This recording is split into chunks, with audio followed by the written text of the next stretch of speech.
Hi ಹಾಲ್ ನಮಸ್ತೆ, welcome to our channel. ಎಲ್ಲರೂ ಹೇಗಿದ್ದೀರಾ? ನಾನು ಚೆನ್ನಾಗಿದ್ದೀನಿ, ನೀವು ಕೂಡ ಚೆನ್ನಾಗಿದ್ದೀರಾ ಅಂದ್ಕೊಂಡಿದ್ದೀನಿ. ಇವತ್ತು ನಾನು 5:30ಗೆ ಎದ್ದಿದ್ದೀನಿ. ಇವತ್ತು ವಿಹಾದು ಸ್ಪೋರ್ಟ್ಸ್ ಡೇ ಇದೆ. ಸೊ ಅದಕ್ಕೆ ಅವಳನ್ನ 8:15ಗೆ ಬಿಡಕ್ಕೆ ಹೋಗಬೇಕು. ಸೊ ಅದಕ್ಕೆ ಅಂತ ಬೇಗ ಎದ್ದು ಮನೆ ಕೆಲಸ ಎಲ್ಲ ಮಾಡಿಕೊಂಡೆ. ಸೊ ಈಗ ವಿಹಾನ ಎಬ್ಬರಿಸ್ತಿದ್ದೀನಿ. ವಿಹಾಗೆ ಇವತ್ತು ಸ್ವಲ್ಪ ಅಂದರೆ 7:15ಗೆ ಎಬ್ಬರಿಸ್ತಿದ್ದೀನಲ್ವ, ಹೇಳಕ್ಕೆ ಸ್ವಲ್ಪ ಇನ್ನೂ ನಿದ್ದೆ ಬರ್ತಿದೆ ಅವಳಿಗೆ. ನಾನೇ ಎದ್ಬಾಕಂದ, ಇನ್ನೂ ಸ್ನಾನ ಎಲ್ಲ ಮಾಡಿಸ್ಬೇಕು, ರೆಡಿ ಆಗಬೇಕು, ಇನ್ನಿರೋದೇ ಹಾಫ್ ಆನ್ ಅವರ್ ಅಂತ ಎಬ್ಬಿಸ್ತಾ ಇದ್ದೀನಿ.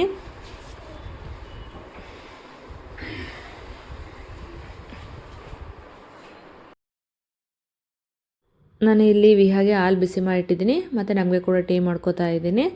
ಸೊ ಒಂದೇ ಸಲ ಆಗಿಬಿಡುತ್ತೆ ಅಂತ ವಿಹಾ ಟಿಫನ್ ಆದಮೇಲೆ ಹಾಲು ಕುಡಿತಾಳೆ. ನಾವು ಫಸ್ಟು ಟೀ ಕುಡಿದ್ಬಿಟ್ಟು ಆಮೇಲೆ ಅವಳು ರೆಡಿ ಮಾಡೋಣ ಅಂತ ಟೀಗೆ ಇಟ್ಟಿದ್ದೀನಿ. ಮಕ್ಕಳು ಯಾವುದಾದ್ರು ಸ್ಪೆಷಲ್ ಡೇ ಅಂದರೆ ಅವ್ರಿಗೆ ಟೆನ್ಷನ್ ಆಗುತ್ತೋ ಎಲ್ಲೋ ಗೊತ್ತಿಲ್ಲ. ನನಗಂತೂ ಬೇರೆಯವ್ರಿಗಾಗುತ್ತೋ ಎಲ್ಲೋ ಗೊತ್ತಿಲ್ಲ. ನನಗಂತೂ ನನ್ನ ಮಗಳದ್ದು ಯಾವ್ದಾದ್ರು ಸ್ಪೆಷಲ್ ಡೇ ಅಂದರೆ ಅವಳಿಗಿಂತ ಜಾಸ್ತಿ ನನಗೆ ಟೆನ್ಷನ್ ಆಗ್ತಿರುತ್ತೆ, ಹೇಗಿರುತ್ತೋ ಏನೋ ಅಂತ. ಸೊ ನನಗೂ ಹಂಗೆ ಟೆನ್ಷನ್ ಆಗ್ತಿತ್ತು. ಅದಕ್ಕೆ ಸ್ವಲ್ಪ ಬೇಗನೆ ಇದ್ದೆ. ಇಲ್ಲಿ ಬಟ್ಟೆ ವಾಶ್ ಮಾಡಿ ಇಟ್ಟಿದ್ದೀನಿ, ಹಾರಾಕಬೇಕು. ಸ್ವಲ್ಪ ಹಾರಾಕಿದ್ದೀನಿ, ಇನ್ನೂ ಸ್ವಲ್ಪ ಇವತ್ತು ವಿಹಾ ಸ್ಕೂಲಲ್ಲಿ ಸ್ಪೋರ್ಟ್ಸ್ ಡೇ ಇದೆ. ಸೊ ವಿಹಾಗೆ ಈಗ ತಾನೇ ಎಬ್ರಿಸಿ ಬಂದಿದ್ದೀನಿ. ವಿಹಾಗೆ ಸ್ನಾನ ಮಾಡಿಸಿ ರೆಡಿ ಮಾಡಬೇಕು. 8:15ಗೆಲ್ಲ ಬಿಡಕ್ಕೆ ಹೇಳಿದ್ದಾರೆ. 8:15ಗೆ ಅವಳನ್ನ ಕರ್ಕೊಂಡೋಗಿ ಬಿಡಬೇಕು. ನಾನು 5:15ಗೆ ಎದ್ದಿದ್ದೀನಿ. ವಿಹಾ ಅವರು ಇವಾಗ ಎಲ್ಲಿ ಬರ್ತಿದ್ದಾರೆ.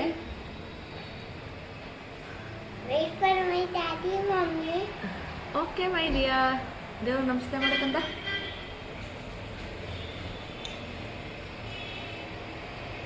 ಬೇಡ್ಕೊ ವಿನ್ ಆಗಬೇಕು ಅಂತ. ಓಕೆ,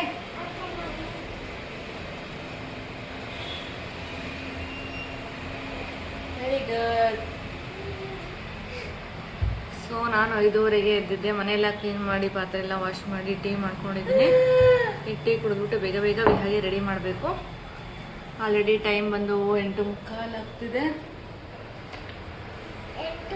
8:15 ಅಲ್ಲ, 7:15 ಆಗ್ತಿದೆ. ಸೊ 8:15ಗೆ ಹಾಫ್ ಆನ್ ಅವರ್ ಇದೆ. ಅಷ್ಟರಲ್ಲಿ ವಿಹಾಗೆ ಸ್ನಾನ ಮಾಡಿಸಿ ರೆಡಿ ಮಾಡಿ ಅವ್ರು ಟಿಫನ್ ತಿನ್ನಿಸಿ ಕಳಿಸ್ಬೇಕು. ಬೇಗ ಬೇಗ ನಡೀರಿ, ನಡಿಬಿಡ. ಕೆಲವೊಂದು ಟೈಮ್ ಅವಳೇ ಬ್ರಷ್ ಮಾಡ್ಕೋತಾಳೆ, ಕೆಲವೊಂದು ಸಲ ನಾನೇ ಮಾಡಿಸ್ಕೊಡ್ತೀನಿ. ನಾನು ಹೇಳ್ತಿರ್ತೀನಿ ನಾನೇ ಮಾಡಿಸ್ತೀನಿ ಅಂತ, ಆದರೆ ಕೆಲವು ಸಲ ಅವಳೇ ಮಾಡ್ಕೋತಾಳೆ. ನಾನೇ ಸ್ನಾನ ಮಾಡ್ಕೋತೀನಿ ಅಂತಲೇ ಹೇಳ್ತಿರ್ತಾಳೆ. ಬಟ್ ಅವಳೇ ಸ್ನಾನ ಮಾಡ್ಕೊಳ್ಳೋಷ್ಟು ಈಗ ಅಷ್ಟು ದೊಡ್ಡವಳಲ್ಲ ಅಲ್ವಾ. ಸೊ ಇನ್ನೂ ದೊಡ್ಡವಳಾಗೋಗ್ಬಿಟ್ಟು ಆಮೇಲೆ ನೀನೇ ಮಾಡ್ಕೊಳ್ಳುವಂತೆ ಅಂತ ಹೇಳ್ತೀನಿ. ನನಗೀಗ 5 years ಆಗಿದೆ, ಮಾಡ್ಕೋತೀನಿ ಬಿಡು ಅಂತ ಹಠ ಮಾಡ್ತಿರ್ತಾಳೆ ಸ್ವಲ್ಪ. ನಾನು ಇಲ್ಲ ಕಂದ, ಇನ್ನೊಂದು ಸ್ವಲ್ಪ ನೀನು ದೊಡ್ಡವಳಾಗಬೇಕು, ಆವಾಗ ನೀನು ಮಾಡ್ಕೊಳ್ಳೋದು ಅಂತ ಹೇಳ್ತೀನಿ. ನಾನು ಇಲ್ಲಿ ವಿಹಾಗೆ ತಲೆ ಬಚ್ತಿದ್ದೀನಿ. ಏನಂದರೆ ವಿಹಾಗೆ ಏನಾದರೂ ಟ್ಯಾಂಗಲ್ ಆಗಿಬಿಟ್ರೆ ಫಸ್ಟು ನಾನು ವುಡನ್ ಕೋಮ್ ಯೂಸ್ ಮಾಡಿಬಿಟ್ಟು ಟ್ಯಾಂಗಲೆಲ್ಲ ರಿಮೂವ್ ಮಾಡ್ಕೋತೀನಿ. ಅದಾದಮೇಲೆ ಮಾಮೂಲಿ ಕೋಮ್ ಯೂಸ್ ಮಾಡಿಬಿಟ್ಟು ಬಾಚ್ಕೋತೀನಿ. ಯಾಕೆ ಅಂದರೆ ನಾವು ಟ್ಯಾಂಗಲ್ ಆದಾಗ ಏರನ್ನು ಎಳೆಯೋದ್ರಿಂದ ನಾರ್ಮಲ್ ಪ್ಲಾಸ್ಟಿಕ್ ಬಾಚಣಿಗೆಯಿಂದ ಬಾಚಿದ್ರೆ ಏರ್ ಸ್ಟ್ರೆಂತ್ ಕಡಿಮೆ ಆಗುತ್ತೆ ಅಂತಾರೆ. ಸೊ ನಾನು ಅದಕ್ಕೆ ಏನು ಮಾಡಿದ್ದೀನಿ, ವುಡನ್ ಕೋಮ್ ತರಿಸಿದ್ದೀನಿ. ಸೊ ಅದನ್ನು ಯೂಸ್ ಮಾಡಿಬಿಟ್ಟು ಟ್ಯಾಂಗಲೆಲ್ಲ ರಿಮೂವ್ ಮಾಡಿಕೊಂಡು ಅದಾದಮೇಲೆ ಮಾಮೂಲಿ ಕೋಮ್ ಯೂಸ್ ಮಾಡಿಬಿಟ್ಟು ಬಾಚ್ತೀನಿ. ಸೊ ಈ ಸ್ವಲ್ಪ ದಿನದಿಂದ ಇದನ್ನು ಫಾಲೋ ಮಾಡ್ತಿದ್ದೀನಿ ನಾನು ಎಲ್ಲ ನೋಡಿದೆ ಅದನ್ನು. ನಾವು ಅದನ್ನು ತುಂಬ ಟ್ಯಾಂಗಲ್ ಇದ್ದಾಗ ಏನಾದರೂ ಪ್ಲಾಸ್ಟಿಕ್ ಕೋಮ್ ಯೂಸ್ ಮಾಡಿದ್ರೆ ಅದು ಏರ್ ಸ್ಟ್ರೆಂತ್ ಕಡಿಮೆ ಆಗುತ್ತಂತೆ. ಸೊ ಅದಕ್ಕೆ ನಾನು ಇದನ್ನು ಈಗ ಫಾಲೋ ಮಾಡ್ತಿದ್ದೀನಿ. ಇಲ್ಲಿ ನನ್ನ ಮಗಳಿಗೆ ಅಂತ ದೋಸೆ ಮಾಡಿಕೊಟ್ಟಿದ್ದೀನಿ. ನನ್ನ ಮಗಳಿಗೆ ತುಂಬ ಸ್ಮೂತ್ ದೋಸೆ ಅಂದರೆ ಸೆಟ್ ದೋಸೆ ಥರ ದೋಸೆ ಮಾಡಿದ್ರೆ ಅವಳು ಇಷ್ಟಪಡಲ್ಲ. ಸೊ ಅದಕ್ಕೆ ಅಂತ ಅವಳಿಗೆ ಈ ಥರ ಮಸಾಲೆ ದೋಸೆ ಥರ ಅಂದರೆ ಕರ ದೋಸೆ ಅಂತಾಳೆ ಅವಳು. ಸೊ ಈ ಥರ ದೋಸೆ ಮಾಡಿದ್ರೆ ಅಷ್ಟೇ ಅವಳು ತಿನ್ನೋದು, ಜಾಸ್ತಿ ಇಷ್ಟಪಡೋದು ಈ ಥರ ದೋಸೆನೇ ಅವಳು. ಸೊ ಅದನ್ನು ಯಾವಾಗಲೂ ಬೆಣ್ಣೆ ಜೊತೆ ತಿನ್ನೋಕ್ಕೇ ಇಷ್ಟಪಡ್ತಾಳೆ. ಸೊ ಇವತ್ತು ಬೇಗ ತಿನ್ನಬೇಕಲ್ವ, ಅವಳಿಗೆ ತಿನ್ನೋಕ್ಕಾಗ್ತಿಲ್ಲ. ನಂಗೆ ಬೇಡ ಮಮ್ಮ ಅಂತಾಳೆ. ನಾನು ಎಷ್ಟೊತ್ತು ಅಂತ ವೆಯ್ಟ್ ಮಾಡಲಿ, ಆಲ್ರೆಡಿ ಟೈಮ್ ಬೇರೆ ಆಗಿಬಿಟ್ಟಿತ್ತು. ನಾನೇ ತಿನ್ನಿಸ್ತೀನಿ ಕೊಡು ಅಂತ ತಿನ್ಸೋಕ್ಕೆ ಹೋದೆ, ಅದನ್ನು ತಿಂದಿದ್ದಾಳು ಸ್ವಲ್ಪನೇ. ಅದಾದಮೇಲೆ ಹಾಲು ಕೊಟ್ಟೆ, ಹಾಲು ಕೂಡ ಸ್ವಲ್ಪನೇ ಕುಡಿದ್ಲು. ಯಾಕೋ ಇವತ್ತೇನು ತಿಂದಿಲ್ಲ ಮತ್ತು ಕುಡ್ದಿಲ್ಲ. ಯಾಕಂದರೆ ಇಷ್ಟು ಬೇಗ ಅಲ್ವಾ, ಒಂದು 8 ಗಂಟೆಗೆಲ್ಲ ಅವಳಿಗೆ ಅಷ್ಟು ಮಾಮೂಲಿ ಸ್ಕೂಲ್ಗೆ ಹೋಗ್ಬೇಕಾದ್ರೆ ಅವಳು ತಿನ್ನೋದು ಕಡಿಮೆ. ಅದರಲ್ಲಿ ಈಗ ಇನ್ನೂ ಬೇಗ ತಿನ್ನು ಅಂದರೆ ಅವಳು ತಿನ್ನೋಕ್ಕೆ ಇಷ್ಟಪಡಲ್ಲ. ಸೊ ನಾನು ಅಷ್ಟೇ ಎಷ್ಟಾಗುತ್ತೋ ಅಷ್ಟು ತಿನ್ನೋಕ್ಕಂದ ಅಂದ್ಬಿಟ್ಟು ರೆಡಿ ಮಾಡಿ ಈಗ ಅವ್ರ ಅಪ್ಪ ಬಿಡೋಕೆ ಹೋಗ್ತಾರೆ. ಫಸ್ಟೇ ಅವ್ರು ಬಿಟ್ಬಿಟ್ಟು ಬರ್ತಾರೆ, ಅದಾದಮೇಲೆ ನಾವು ಹೋಗ್ತೀವಿ. ಈಗ ರೆಡಿ ಆಗಿದ್ದಾಳೆ, ಚೆನ್ನಾಗಿ ಕಾಣಿಸ್ತಿದ್ದಾಳಲ್ಲ ಈ white T shirt, white and black ಕಾಂಬಿನೇಷನ್ಗೆ. ನನಗಂತೂ ತುಂಬ ಇಷ್ಟ ಆಯಿತು, ಚೆನ್ನಾಗಿ ಕಾಣಿಸ್ತಿದ್ದಾಳೆ ಅನ್ನಿಸ್ತು. ನನ್ನ ಮಗಳಿಗಂತೂ ಯಾವ ಟೆನ್ಷನ್ನೂ ಇಲ್ಲ. ಸ್ಪೋರ್ಟ್ಸ್ ಡೇ ಇದೆ, ಹೆಂಗಿರುತ್ತೋ, ಏನು ಮಾಡಬೇಕು, ಯಾವ ಥರ ಇರುತ್ತೋ ಅನ್ನೋ ಯಾವ ಟೆನ್ಷನ್ನೂ ಇಲ್ಲ. ಅವಳಂತೂ ಬಿಲ್ಕುಲ್ ಆರಾಮಾಗಿರ್ತಾಳೆ. ಬಟ್ ನಮಗೆ ಟೆನ್ಷನ್ ಇರುತ್ತೆ, ಹೆಂಗೆ ಮಾಡ್ತಾಳೋ ಏನೋ, ಯಾವ ಥರ ಪ್ರೋಗ್ರಾಮ್ ಇರುತ್ತೋ ಗೊತ್ತಿಲ್ಲ ಅಂತ. ಬಟ್ ಅವಳಂತೂ ಫುಲ್ ಆರಾಮಾಗಿದ್ದಾಳೆ. ಮಮ್ಮ ನೀವು ಬೇಗ ಬನ್ನಿ ಅಂತ ಹೇಳ್ಬಿಟ್ಟು ಬಾಯ್ ಮಾಡಿ ಹೋಗ್ತಿದ್ದಾಳೆ. ಇಲ್ಲಿ ಅವಳು ಹೋದ್ಮೇಲೆ ನಾನು ಕೂಡ ಸ್ನಾನ ಮಾಡ್ಕೊಬಂದು ಈಗ ನನಗೆ ಮತ್ತು ನನ್ನ ಹಸ್ಬೆಂಡ್ಗೆ ಇಬ್ರಿಗೂ ದೋಸೆ ಮಾಡ್ಕೋತಿದ್ದೀನಿ. ನನಗೆ ಈ ಥರ ಸೆಟ್ ದೋಸೆ ಇಷ್ಟ ಆಗುತ್ತೆ, ಸೊ ನಾನು ಸ್ವಲ್ಪ ಸೆಟ್ ದೋಸೆ ಥರ ಮಾಡ್ಕೋತೀನಿ. ನನ್ನ ಹಸ್ಬೆಂಡು ಕೂಡ ನನ್ನ ಮಗಳ ಥರನೇ ಮಸಾಲೆ ದೋಸೆ ಥರ ಆ ಥರ ತಿಂತಾರೆ. ಸೊ ನಾನು ಇಲ್ಲಿ ಇಬ್ರಿಗೂ ದೋಸೆ ಮಾಡಿಬಿಟ್ಟು ನಾವು ರೆಡಿಯಾಗಿ ಹೋಗೋ ಅಷ್ಟರಲ್ಲಿ, ನಾವು 9:30ಗೆ ಬನ್ನಿ ಅಂತ ಹೇಳಿದರು. ಬಟ್ ನಾವು ಹೋಗೋ ಅಷ್ಟರಲ್ಲಿ 10 ಮನೆಯಿಂದ ಹೊರಡೋ ಅಷ್ಟರಲ್ಲೇ 10 ಆಗಿಬಿಟ್ಟಿತ್ತು. ಇಲ್ಲಿ ನಾನು ಬ್ರೌನ್ ಕಲರ್ ಟೀ ಶರ್ಟ್ ಮತ್ತು ಬ್ರೌನ್ ಕಲರ್ ಪ್ಯಾಂಟ್ ಹಾಕ್ಕೊಂಡಿದ್ದೀನಿ. ಅದನ್ನು ತೋರಿಸ್ತಿದ್ದೀನಿ ಹೇಗಿದೆ ಅಂತ. ಚೆನ್ನಾಗಿದೆ ಅನ್ನಿಸ್ತು. ಹೋಗೋಕ್ಕೆ ರೆಡಿಯಾಗಿದ್ದೀವಿ, ಬಟ್ ಆಲ್ರೆಡಿ ಟೈಮ್ ಆಗಿದೆ 10 ಚಲೋ ಬಿಡಿ ಚೆನ್ನಾಗಿ. The flame of promise and passes it now to our next energetic star, Rihanna. And taking the torch, Rihanna is now blazing the trail, carrying the momentum forward. Inviting the third runner, Madhav. Inviting the fourth runner, Ashmita. Taking the torch, we have the students who shine so brightly with creativity intellect. We now invite these 4 wonderful champions to now present the symbolic Olympic torch to our honored chief guest, Mr. Manikandan M. Thank you, children. That was a big display to team effort and the spirit of human endeavor. Let's hear it one more time from Kashmir. ಇಲ್ಲಿ ನೋಡಿ, ಮಕ್ಕಳಿಗೆ ಎಲ್ಲದರಲ್ಲೂ ಆಟನೇ ಅನಿಸುತ್ತೆ. ಇವರಿನ್ನೂ ಚಿಕ್ಕವರಲ್ವ, ಏನು ಮಾಡಬೇಕು ಏನು ಮಾಡಬಾರ್ದು ಅನ್ನೋ ಅಷ್ಟು ಐಡಿಯಾ ಇರೋದಿಲ್ಲ. ಸೊ ಎಲ್ಲದರಲ್ಲೂ ಆಟ ಆಡೋಕ್ಕೆ ಹೋಗ್ತಾರೆ. ಇಲ್ಲಿ ನೀವು ಮಾರ್ಚ್ ಪಾಸ್ಟ್ ಮಾಡ್ಕೊಂಡು ಹೋಗಿ ಅಂತೇನೋ ಕಳಿಸ್ತಿದ್ದಾರೆ. ಅವಳು ನೋಡಿ ನನ್ನ ಮಗಳು ಅಲ್ಲೂ ಕೂಡ ಡ್ಯಾನ್ಸ್ ಮಾಡ್ಕೊಂಡು ಮಧ್ಯೆ ಆಟ ಆಡೋಕ್ಕೆ ನಿಂತ್ಕೊಂಡ್ಬಿಟ್ಲು. ಆಮೇಲೆ ಬಂದು ಕಳಿಸ್ತಿದ್ದಾರೆ. ನಂಗೆ ನೋಡಿ ಒಂಥರ ಫನ್ನಿ ಅನ್ನಿಸ್ತು. ಮಕ್ಕಳು ಎಲ್ಲದರಲ್ಲೂ ಬರೀ ಆಟ ಆಡೋದನ್ನೇ ಹುಡುಕ್ತಾರಲ್ಲ ಅಂತ. ಇಲ್ಲಿ ಒಂದು ಗ್ರೂಪ್ ಡ್ಯಾನ್ಸ್ ಥರ ಮಾಡ್ತಿದ್ದಾರೆ. ಸ್ಟೆಪ್ಸ್ ಎಲ್ಲ ತುಂಬ ಈಸಿ ಮತ್ತು ಚೆನ್ನಾಗಿ ಕಾಣಿಸ್ತಿತ್ತು. ವಿಹಾ ಕೂಡ ತುಂಬ ಚೆನ್ನಾಗಿ ಮಾಡ್ತಿದ್ದಾಳೆ.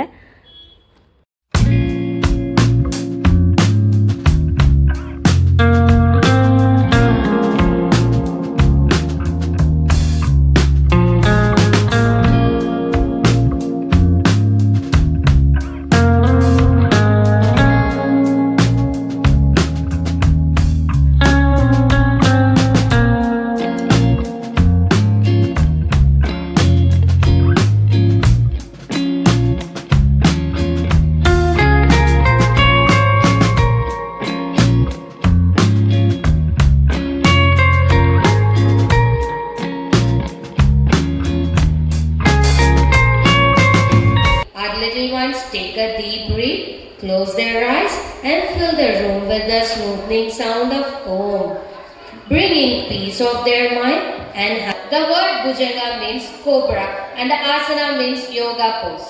Bhujanga asana is stretching yoga exercise that targets the first excellent exercise for relaxing and strengthening the thighs. It helps open up the hip and thighs, improve flexibility and restores the calms the mind.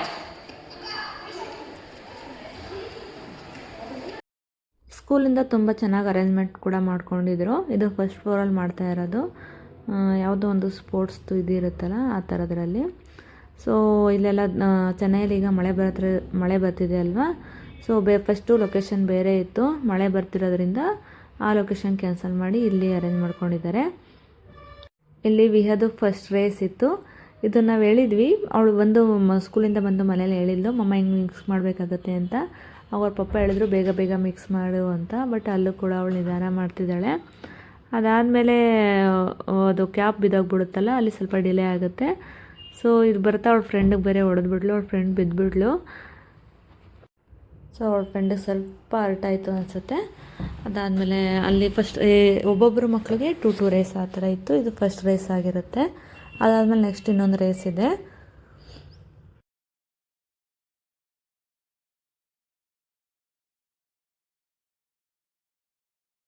ಇದು ವಿಹಾದು second race. First ರೇಸಲ್ಲಿ ಆ ಥರ ಅವಳು cap ಬಿದ್ದೋಗ್ಬಿಡ್ತಲ್ಲ. ಈ ರೇಸಲ್ಲಂತೂ ನಾನೇ win ಆಗಬೇಕು ಅಂತ fix ಆಗಿಬಿಟ್ಟಿದ್ಲು. Start ಅಂತ ಹೇಳೋದೇ ಕಾಯ್ತಾ ಇದ್ಲು. ಈ ರೇಸಲ್ಲಿ ಅವಳೇ ಕೂಡ ವಿನ್ ಆದ್ಲು. ನಮಗೂ ಹ್ಯಾಪಿ ಆಯಿತು. ಸೊ ಏನಾದರೂ ಅವಳು ಅದೇ ಥರ ಅವ್ಳಿಗೇನಾದರೂ ಯಾವುದಾದ್ರೂ ಅವಳು ಅಂದ್ಕೊಂಡಿರೋದು ಆಗಿಲ್ಲ ಅಂತಂದರೆ ಅದನ್ನು ಮಾಡೇ ತೀರಬೇಕು ಅನ್ನೋದಕ್ಕೆ ಕಾಯ್ತಾನೆ ಇರ್ತಾಳೆ. ಅದೊಂಥರ ಸ್ಪಿರಿಟ್ ಅನ್ಬೋದು ವಿನ್ ಆದ್ದು ಕೂಡ. ಇವಾಗ ಕಿಡ್ಸ್ದೆಲ್ಲ ಮುಗೀತು. ಇವಾಗ ಪೇರೆಂಟ್ಸ್ ಕೂಡ ರೇಸ್ ಇರುತ್ತೆ ಅಂತ ಫಸ್ಟೇ ಇನ್ಫಾರ್ಮ್ ಮಾಡಿದರು. ಯಾರಿಗೆ ಇಂಟ್ರೆಸ್ಟ್ ಇದೆಯೋ ಅವ್ರು ಮಾತ್ರ ಪಾರ್ಟಿಸಿಪೇಟ್ ಮಾಡ್ಬೋದು, ಫೋರ್ಸ್ ಏನಿಲ್ಲ, ಎಲ್ಲರೂ ಮಾಡಲೇಬೇಕು ಅನ್ನೋ ಕಂಪಲ್ಸರಿ ಏನಿಲ್ಲ. ಇಲ್ಲಿ ವಿಹಾ ಪಪ್ಪ ಕೂಡ ಮಾಡ್ತಿದ್ದಾರೆ. ಇದು ಬಂದು ಪೈಪೆಲ್ಲ ಫಸ್ಟು ಅಸೆಂಬಲ್ ಮಾಡ್ಕೊಬೇಕು. ಅದಾದಮೇಲೆ ಎಡ್ ಟು ಅದನ್ನು ಹಾಕ್ಕೊಂಡು ಅಲ್ಲಿಂದ ಮತ್ತೆ ರನ್ ಮಾಡಬೇಕು. ಇದು ಸ್ಟೇಜಸಲ್ಲಿ ನಡೆಯುತ್ತೆ. ಇದು ಫಸ್ಟ್ ಸ್ಟೇಜ್ ಇರುತ್ತೆ. ಇದೆಲ್ಲ ನನ್ನ ಹಸ್ಬೆಂಡ್ ವಿನ್ ಆದರು ಫಸ್ಟ್ ಸ್ಟೇಜಲ್ಲಿ. ನನಗೂ ಹ್ಯಾಪಿ ಆಯಿತು. ಮತ್ತು ಅವ್ರು ಆಡಿಸಿದ ಅಷ್ಟು ಗೇಮಲ್ಲೂ ಕೂಡ ನಾವು ಪಾರ್ಟಿಸಿಪೇಟ್ ಮಾಡಿದ್ವಿ. ಇದನ್ನು ನಾನು ಕೂಡ ಪಾರ್ಟಿಸಿಪೇಟ್ ಮಾಡಿದ್ದೆ. ಇದರಲ್ಲಿ ನಾನು ಸೆಕೆಂಡ್ ಏನೋ ಹೋದೆ ಅನಿಸುತ್ತೆ. ನಂಗೆ ಯಾವುದೋ ಒಂದು ಪೈಪು ತುಂಬ ಟೈಟ್ ಅನ್ನಿಸ್ತಿತ್ತು. ಸೊ ನಂಗೆ ಹಾಕೋಕ್ಕೆ ಅಲ್ಲೊಂದು ಸ್ವಲ್ಪ ಡಿಲೇ ಆಗಿಬಿಡ್ತು. ಸೊ ಅದಕ್ಕೆ ಇದರಲ್ಲಿ ಫಸ್ಟು ಇನ್ನೊಬ್ಬರು ಇರ್ತಾರೆ, ಅವರು ಬೇಗ ಹೋಗ್ಬಿಟ್ರು. ನಾನು ಇದರಲ್ಲಿ ಹೋಗಿದ್ದು ಸ್ವಲ್ಪ ಲೇಟ್ ಆಯಿತು. ಒಂದಷ್ಟು ರೌಂಡ್, ಇದೊಂದು 7 to 8 ರೌಂಡ್ ಆಯಿತು ಅನಿಸುತ್ತೆ. ಅದಾದಮೇಲೆ ಯಾರ್ಯಾರು ಗೆದ್ದಿರ್ತಾರಲ್ವ ಅವ್ರಿಗೆ ಫೈನಲ್ ಅಂತ ಇನ್ನೊಂದು ರೌಂಡ್ ಮಾಡಿದ್ರು. ಈಗ ನೋಡಿ ನನ್ನ ಹಸ್ಬೆಂಡ್ ಮತ್ತೆ ಪಾರ್ಟಿಸಿಪೇಟ್ ಮಾಡ್ತಿದ್ದಾರೆ. ಇದರಲ್ಲಿ ನನ್ನ ಹಸ್ಬೆಂಡು ಫಸ್ಟ್ ಟೈಮ್ ವಿನ್ ಆಗಿದ್ರಲ್ವ, ಫಸ್ಟ್ ಹೋಗಿದ್ರು. ಇದರಲ್ಲಿ ಸ್ವಲ್ಪ ಅವ್ರಿಗೆ ಮತ್ತು ಈ ಕೆಲವು ಪೈಪ್ಗಳು ಟೈಟ್ ಇರುತ್ತೆ. ಸೊ ಇದರಲ್ಲಿ ಟೈಟ್ ಅನ್ನಿಸ್ತಿತ್ತಂತೆ. ಸೊ ಇದರಲ್ಲಿ ನನ್ನ ಹಸ್ಬೆಂಡ್ ಸೆಕೆಂಡ್ ಬಂದರು. ಸೊ ಅದಕ್ಕೂ ಕೂಡ ಅವ್ರಿಗೆ ಪ್ರೈಸ್ ಸಿಕ್ತು. ಇದು ಫೈನಲ್ ಆಗಿರೋದ್ರಿಂದ ಇದರಲ್ಲಿ ಯಾರು ಫಸ್ಟು ಮತ್ತು ಸೆಕೆಂಡ್ ಬರ್ತಾರೆ ಅದಕ್ಕೆ ಪ್ರೈಸ್ ಇರುತ್ತೆ. ಸೊ ಇದರ ಫಸ್ಟ್ ಯಾರೋ ಹೋಗ್ಬಿಟ್ಟು ಅದಾದಮೇಲೆ ನನ್ನ ಹಸ್ಬೆಂಡ್ ಸೆಕೆಂಡ್ ಹೋದರು. ಸೊ ಅದಕ್ಕೆ ನನ್ನ ಹಸ್ಬೆಂಡ್ಗೆ ಸೆಕೆಂಡ್ ಪ್ರೈಸ್ ಬಂತು ಇದರಲ್ಲಿ. ಅದಾದಮೇಲೆ ಕಪಲ್ದಿದು. ಅದಾದಮೇಲೆ ಈಗ ಕಪಲ್ಸ್ ಇಬ್ಬರು ಶೇರ್ ಮಾಡುವಂಥದ್ದು ಗೇಮು. ಇದರಲ್ಲೂ ಕೂಡ ಸುಮಾರು ರೌಂಡ್ ಇತ್ತು, ಒಂದು 3-4 ರೌಂಡ್ ಇತ್ತು ಅನಿಸುತ್ತೆ. ಅದಾದಮೇಲೆ ಯಾರೆಲ್ಲ ಫೈನಲ್ ಅಂದರೆ ಗೆದ್ದಿರ್ತಾರೆ ಫಸ್ಟ್ ರೌಂಡಲ್ಲಿ ಅವ್ರು ಬಂದು ಫೈನಲ್ ಆಗಬೇಕು ಆ ಥರ ಇತ್ತು. ಈ ರೌಂಡಲ್ಲಿ ನಾನು ಮತ್ತು ನನ್ನ ಹಸ್ಬೆಂಡ್ ಬಂದಿದ್ದೀವಿ. ಒಬ್ರನ್ನೊಬ್ರು ಟಚ್ ಮಾಡಿಲ್ಲ, ಮತ್ತು ಬಲೂನ್ ಹೊಡೆಯೋ ಥರ ಇಲ್ಲ, ಮತ್ತು ಬಲೂನ್ ಕೂಡ ಟಚ್ ಮಾಡೋ ಥರ ಇಲ್ಲ. ಈಗ ರೂಲ್ಸ್ ಆಗಿತ್ತು. ಸೊ ಬಲೂನ್ ಬಿದ್ದೋಗುತ್ತೆ ಅನ್ನಿಸ್ತಾ ಇತ್ತು. ಇದು ಬಂದು ಫೈನಲ್ ರೌಂಡ್ ಆಗಿತ್ತು. ಇದರಲ್ಲಿ ನಮಗಿಂತ ಫಸ್ಟ್ ಒಬ್ಬರು ಓಡ್ತಿದ್ದಾರಲ್ಲ, ಅವ್ರ ಬಲೂನು ಮುಟ್ಟು ಹೊಡೆದೋಯ್ತದು. ಸೊ ಅದಕ್ಕೆ ಅವ್ರದ್ದು ಕ್ವಾಲಿಫೈ ಆಗಿಲ್ಲ. ಸೊ ಇದರಲ್ಲಿ ನಾವೇ ವಿನ್ ಆದ್ವಿ. ಇದರಲ್ಲೇ ನಮಗೆ ಫಸ್ಟ್ ಪ್ರೈಸ್ ಬಂತು. ಸೊ ಇಲ್ಲೆಲ್ಲ ಪೇರೆಂಟ್ಸ್ಗೆ ಗೇಮ್ ಆಡಿಸ್ತಾ ಇದ್ದಾರೆ. ಇಲ್ಲಿ ಮಕ್ಕಳದು ಆಟ ಆಡೋದೇ ಕೆಲಸ ಆಗಿದೆ. ಸೊ ಇಲ್ಲಿ ನನ್ನ ಮಗಳು ಕೂಡ ಅಷ್ಟೇ, ಅಲ್ಲಿ ಇದ್ದಷ್ಟು ಟೈಮ್ ಕೂಡ ಅವಳು ನಮ್ಮ ಹತ್ರ ಬರಲೇ ಇಲ್ಲ. ಫುಲ್ಲು ಆಟ ಆಡೋದ್ರಲ್ಲೇ ಬ್ಯುಸಿಯಾಗಿದ್ಲು. ಸ್ವಲ್ಪ ಹೊತ್ತು ಕೂತ್ಕೊಂಡಿದ್ರು ಎಲ್ಲ ಪೇರೆಂಟ್ಸು. ಬಾ ಅಂತ ಕರೆದ್ರು ಕೂಡ ಅವಳು ಬರೋಕ್ಕೆ ರೆಡಿನೇ ಇಲ್ಲ. ನಾನು ಆಟ ಆಡ್ತೀನಿ ಮಮ್ಮ ಅಂತ ಅಲ್ಲೇ ಇದ್ಲು. ನಾನು ಹೋಗಲಿ ಬಿಡು ಅಂತ ಆಟ ಆಡೋಕ್ಕೆ ಕಳಿಸಿದ್ದೆ. ಇದು ಬಂದು ಇನ್ನೊಂದು ಗೇಮ್ ಇತ್ತು. ಇದರಲ್ಲಿ ನನ್ನ ಹಸ್ಬೆಂಡು ವಿನ್ ಆಗಿಲ್ಲ. ಅಂದರೆ 1 ಸೆಕೆಂಡಲ್ಲೇನೋ ಅವರು ಫಾಸ್ಟಾಗಿ ಕಂಪ್ಲೀಟ್ ಮಾಡಿಬಿಟ್ರು. ಸೊ ಇದಕ್ಕೆ ನಾನೇನು ಪಾರ್ಟಿಸಿಪೇಟ್ ಮಾಡಿಲ್ಲ. ನನಗಷ್ಟು ಇಂಟ್ರೆಸ್ಟ್ ಅನ್ನಿಸ್ಲಿಲ್ಲ. ಬೇಡ ಬಿಡು ಸಾಕು, 2 ಮಾಡಿದ್ದೀವಲ್ಲ. ಇಲ್ಲಿ ಎಲ್ಲರಿಗೂ ಸರ್ಟಿಫಿಕೇಟ್ ಮತ್ತು ಮೆಡಲ್ ಕೊಡ್ತಿದ್ದಾರೆ. ಹೀರೋ ಕಿಡ್ಸಲ್ಲಿ ಏನು ಅಂತಂದರೆ ಪಾರ್ಟಿಸಿಪೇಟ್ ಮಾಡಿದ ಎಲ್ಲ ಮಕ್ಳಿಗೂ ಮೆಡಲ್ ಮತ್ತು ಸರ್ಟಿಫಿಕೇಟ್ ಕೊಡ್ತಾರೆ. ಯಾರೇ ಫಸ್ಟ್ ಬರಲಿ ಸೆಕೆಂಡ್ ಬರಲಿ ಅದನ್ನೇನು ಅವ್ರು ಡಿಸ್ಕ್ರೈಬ್ ಮಾಡಲ್ಲ. ಎಲ್ಲರಿಗೂ ಕೂಡ ಸೇಮ್, ಯಾವ ಮಕ್ಳಿಗೂ ಬೇಜಾರಾಗಬಾರ್ದು ಅನ್ನೋ ಕಾನ್ಸೆಪ್ಟಿಂದ ಇದನ್ನು ಫಾಲೋ ಮಾಡ್ತಾರೆ ಅನಿಸುತ್ತೆ. ಸೊ ಇಲ್ಲಿ ಎಲ್ಲ ಇದು ಒಂದು ಹೀರೋ ಜೂನಿಯರ್ ಮತ್ತು ಹೀರೋ ಸೀನಿಯರ್ ಅವರು 4 ಜನ ಮಕ್ಕಳು ಸೇರಿ ಒಂದು ಗ್ರೂಪ್ ಫೋಟೋ ತೊಗೋತಿದ್ದಾರೆ. ಅದಾದಮೇಲೆ ಪೇರೆಂಟ್ಸ್ ರೇಸಲ್ಲಿ ಯಾರೆಲ್ಲ ವಿನ್ ಆಗಿದ್ರು ಅವ್ರಿಗೆ ಗಿಫ್ಟ್ ಕೊಡ್ತಿದ್ದಾರೆ. 3 ಗೇಮ್ ಇತ್ತು. ಅದರಲ್ಲಿ ಒಂದರಲ್ಲಿ ನಾವು ಫಸ್ಟ್ ಬಂದಿದ್ವಿ, ಇನ್ನೊಂದರಲ್ಲಿ ಸೆಕೆಂಡ್ ಬಂದಿದ್ವಿ, ಇನ್ನೊಂದರಲ್ಲಿ ನಮ್ಗೆ ಯಾವುದೇ ಪ್ರೈಸ್ ಸಿಕ್ಕಿಲ್ಲ.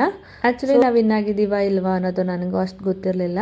ಯಾಕಂದರೆ ನಾವು ಓಡ್ತಾ ಇರ್ತೀವಲ್ವ. ಸೊ ಯಾರು ಫಸ್ಟ್ ಬಂದಿರ್ತಾರೆ, ಯಾರು ಸೆಕೆಂಡ್ ಬಂದಿರ್ತಾರೆ ಅಂತ ನಾವು ಅಬ್ಸರ್ವ್ ಮಾಡ್ಕೊಂಡಿರಲ್ಲ. ಸೊ ಅವ್ರ ಹೆಸರು ಬರ್ಕೊಂಡಿರ್ತಾರೆ ಯಾರು ವಿನ್ ಆಗಿದ್ದಾರೆ ಅಂತ. ಸೊ ಅವ್ರು ಕರೆದಾಗಲೇ ಗೊತ್ತಾಗಿದ್ದು ನಮ್ಗೆ 2 ಪ್ರೈಸ್ ಬಂದಿದೆ ಅಂತ, 2 ಗಿಫ್ಟ್ ಸಿಕ್ಕಿದೆ ಅಂತ. ಸೊ ನನಗೂ ಹ್ಯಾಪಿ ಆಯಿತು ಅಟ್ಲೀಸ್ಟ್ ಪಾರ್ಟಿಸಿಪೇಟ್ ಮಾಡಿದ್ದಕ್ಕೆ ಗಿಫ್ಟ್ ಆದರೂ ಬಂತು ಅಂತ. ಫುಲ್ಲು ಒಂಥರ ತುಂಬ ಖುಷಿ ಆಯಿತು. ಆ್ಯಕ್ಟಿವಿಟೀಸ್ ಎಲ್ಲ ತುಂಬ ಚೆನ್ನಾಗಿತ್ತು. ನನ್ನ ಮಗಳು ಕೂಡ ಚೆನ್ನಾಗಿ ಪಾರ್ಟಿಸಿಪೇಟ್ ಮಾಡಿದ್ಲು, ಅದು ಕೂಡ ಹ್ಯಾಪಿ ಆಯಿತು. ಸೊ ಮನೆಗೆ ವಾಪಸ್ ಬರೋ ಅಷ್ಟರಲ್ಲಿ 1 o'clock ಆಗಿತ್ತು. ಅಲ್ಲಿ 4 ವೀಲರ್ಗೆ ಜಾಗ ಇಲ್ಲ ಅಂತೇಳಿದರು. ಸೊ ನಾವು 2 ವೀಲರಲ್ಲೇ ಹೋಗಿದ್ವಿ. ಪಾರ್ಕಿಂಗ್ಗೆ ಜಾಗ ಇಲ್ಲ. ಸೊ ಆದಷ್ಟು 2 ವೀಲರಲ್ಲೇ ಬನ್ನಿ ಅಂತ ಫಸ್ಟೇ ಹೇಳ್ಬಿಟ್ಟಿದ್ರು. ಸೊ ಅದಕ್ಕೆ ನಾವು 2 ವೀಲರಲ್ಲೇ ಹೋಗಿದ್ವಿ. ಇಲ್ಲಿ ನನ್ನ ಮಗಳು ಮನೆಗೆ ಬಂದ ತಕ್ಷಣ ಮಮ್ಮ ಏನು ಬಂದಿದೆ ನೋಡೋಣ ಅಂತ ಓಪನ್ ಮಾಡ್ತಿದ್ದಾಳೆ. ಸಾಮಾನ್ಯವಾಗಿ ಇಂಥ ಗಿಫ್ಟಲ್ಲೆಲ್ಲ ಬರೋದೆಲ್ಲ ಲಂಚ್ ಬಾಕ್ಸೇ ಆಗಿರುತ್ತೆ. ನನ್ನ ಹಸ್ಬೆಂಡ್ಗೂ ಅಷ್ಟೇ ಸ್ವಲ್ಪ ದಿನದ ಮುಂಚೆನೇ ಹಂಗೆ ಕಂಪ್ನಿಲಿ ಏನೋ ಇತ್ತು, ಈ ಥರ ಒಂದು ಗೇಮ್ ಇತ್ತಂತೆ ಮೆನ್ಸ್ ಡೇ ಸೆಲೆಬ್ರೇಷನಲ್ಲಿ. ಆವಾಗಲೂ ಆ ಥರ ಇದೇ ಒಂದು ಗಿಫ್ಟ್ ಬಂದಿತ್ತು ಅವ್ರಿಗೆ. ಅದರಲ್ಲೂ ಏನೋ ಸೆಕೆಂಡ್ ಪ್ರೈಸ್ ಏನೋ ಬಂದಿತ್ತು ಅನಿಸುತ್ತೆ. ಸೊ ಅದರಲ್ಲೂ ಸೇಮ್ ಇದೇ ಥರ ಲಂಚ್ ಬಾಕ್ಸ್ ಬಂದಿತ್ತು. ಸೊ ಇದರಲ್ಲೂ ಅಷ್ಟೇ 2 ಗಿಫ್ಟೂ ಲಂಚ್ ಬಾಕ್ಸೇ ಇದೆ. ಸೊ ಈ ಸದ್ಯಕ್ಕೆ ಇವೇನು ಯೂಸ್ ಆಗೋಲ್ಲ, ಸದ್ಯಕ್ಕೆ ಹಾಗೆ ಇಟ್ಟಿರ್ತೀವಿ. ಅವಳು ಬಂದಿದ್ದೆ ಶುರು ಮಾಡಿದ್ದಾಳೆ, ಮಮ್ಮ ಏನು ಕೊಟ್ಟಿದ್ದಾರೆ ನೋಡೋಣ, ಓಪನ್ ಮಾಡ್ತೀನಿ ಅಂತ. ನಾನು ಸರಿ ಕಂದ ಓಪನ್ ಮಾಡು ಅಂತ ಓಪನ್ ಮಾಡಿಸ್ತಿದ್ದೀನಿ. ಅವಳಿಗೆ ಓಪನ್ ಮಾಡಿ ನೋಡಿದ್ಮೇಲೆ ಒಂಥರ ಸಮಾಧಾನ ಆಯಿತು. ಅಲ್ಲಿವರೆಗೂ ಏನಿರ್ಬೋದು ಒಳಗಡೆ, ನಾನು ಇಲ್ಲ ಕಪ್ಪು ಇಲ್ಲ ಲಂಚ್ ಬಾಕ್ಸ್ ಎರಡರಲ್ಲಿ ಯಾವುದಾದ್ರು ಒಂದಿರ್ಬೋದು ಅಂತ ನಾನು ಕೂಡ ಊಹೆ ಮಾಡಿದ್ದೆ. ಒಂದು ಗೆಸ್ ಇರುತ್ತಲ್ವ ಏನಿರ್ಬೋದು ಅಂತ ಬಾಕ್ಸ್ ಸೈಜ್ ನೋಡಿ. ಸೊ ನಾನು ಕಪ್ಪು ಇಲ್ಲ ಲಂಚ್ ಬಾಕ್ಸ್ ಯಾವುದಾದ್ರು ಒಂದಿರ್ಬೋದು ಅಂದ್ಕೊಂಡಿದ್ದೆ. ಇದು ಒಂದು ಲಂಚ್ ಬಾಕ್ಸು ಚೆನ್ನಾಗಿದೆ.